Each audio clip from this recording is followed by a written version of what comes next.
but strive to make things happen instead of looking like a spectator. He didn't do that last night. Two back-to-back three-pointers almost faded back. When I saw him hit those, it was almost Fred Sanford from Sanford and Weezy coming up to join you, honey. I was like, that's what I'm not Weezy. You're not. No, not Elizabeth. Elizabeth, I'm coming up to join you, honey. Weezy's not on Esther.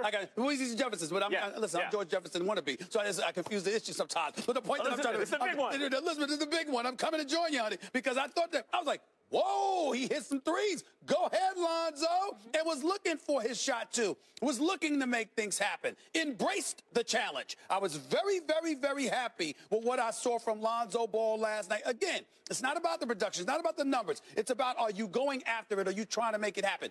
I saw that. I was very happy with him. And I must confess, let me say this on national television. Okay. I may have been wrong about Mr. Brandon Ingram. I may have been wrong about that kid. So big Once again, and let me listen, I may have been wrong because here's what I'm saying.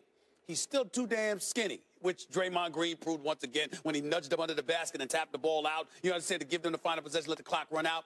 But Brandon Ingram, forget the 32 points once again. Aggression, going after it, embracing the challenge like a number 2 overall pick should. I was very, very pleased with what I saw from him as well. Julius Randle, coming off the bench, embracing that role as the Energizer Bunny off the bench. He was doing that last night. Of course, Golden State did what Golden State does. Steph Curry is just sensational. We all know it. Kevin Durant was his regular sensational stuff. Quiet 29 points, if it could be quiet, because Steph Curry just took over in overtime.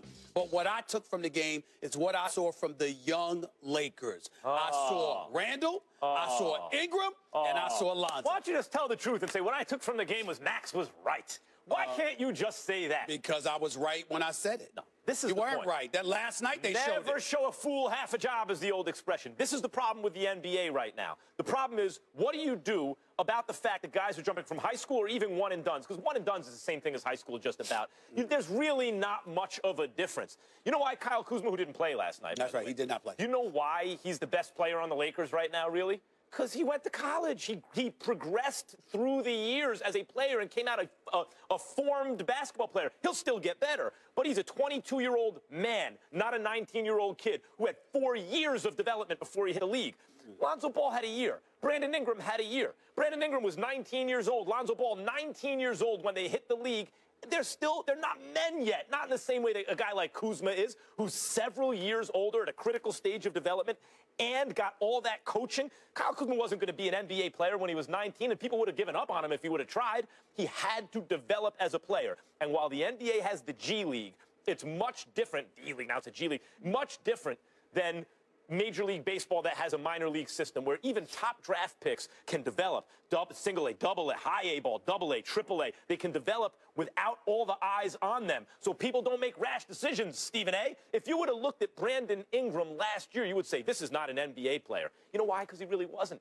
He was, as you said, he was skinny as could be. He didn't have his man bones yet, still doesn't. Not a strong enough guy to play in the NBA.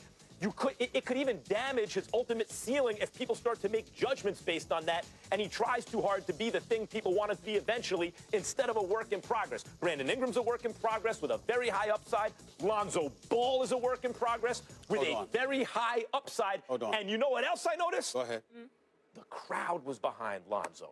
For all the hand-wringing in the national media about Lonzo Ball, Lakers fans support him. Well, let's be clear. They support him because of people like me who are going to hold him accountable. Damn it, you better support him. Because the reality of the situation is this. It's not my job to wear pom-poms and be no damn cheerleaders, nor is it yours, Max Kellerman. It's their job. And the fact of the matter is we got to record what we saw. I recall just 24 hours ago you confessing. You were your level of concern elevated about Lonzo. About his shot.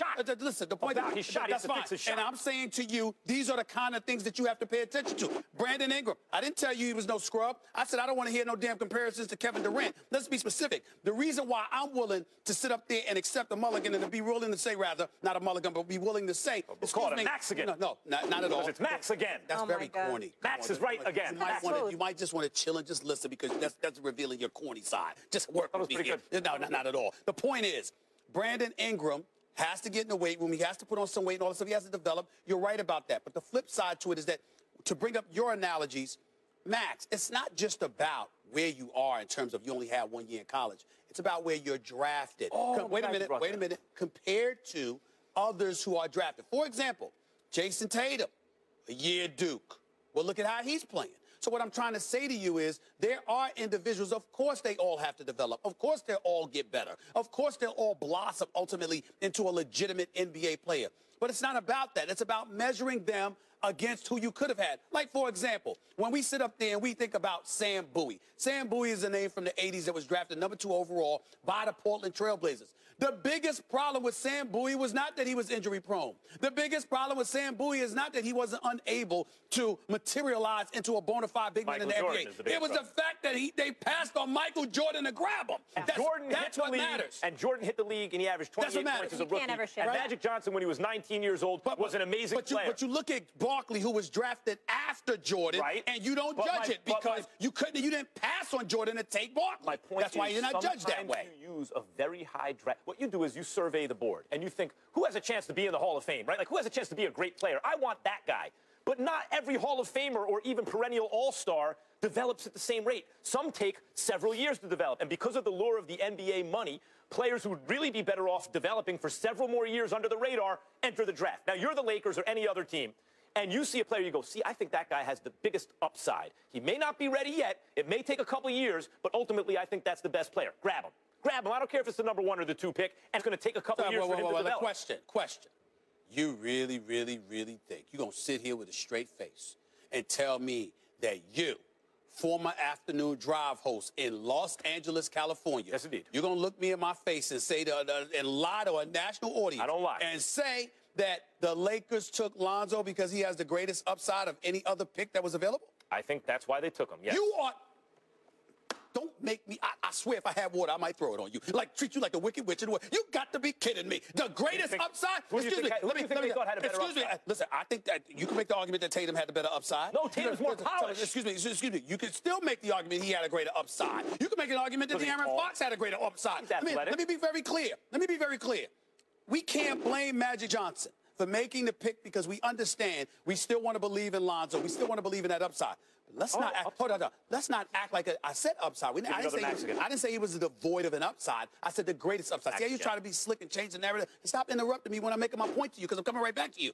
You're not going to act like Magic Johnson didn't make this decision devoid of business. Because we all know in L.A., at that particular juncture, considering how Jim Buss had destroyed this franchise, okay, and Janie Buss allowed it because of their relationship with one another to some degree, as wonderful as she is, don't tell me that Magic Johnson made a pure basketball decision. What is good business? What's good business? What is it? Good business is when you have a championship team. Of all the players in that draft who were available at that time, the belief was that Lonzo Ball, not just bringing Showtime back, Dr. Jerry Buss wanted Showtime with the Lakers, but Magic not only gave you the excitement, but he gave you the best chance to win. Those two things both have to exist if you're talking about business. Primary among them is winning. Secondarily, doing it in an exciting fashion. If you're exciting but you don't win, that doesn't help you. Lonzo Ball, the feeling was, made everyone around him better, and in the future would continue to make the team better. That's why he's a contagious kind of passer. But all I'm saying to you, Max, is it doesn't negate the point that I'm making. It wasn't purely a basketball decision as to why Magic Johnson made this pick. If it were purely basketball, if this were the Sacramento Kings with the number 2 overall pick, if this were the New York Knicks with the number 2 overall pick, the pressure to pick Lonzo would not have been there. Magic's succumbed to pressure? I'm saying it's possible. He's the LA kid. I'm saying it's possible. I think because whatever else they had to believe he's the best player. I'm saying business. Fine, but the combination of business and basketball. The combination of business and basketball. There is nobody. I'm going to say it loud and clear. There is nobody.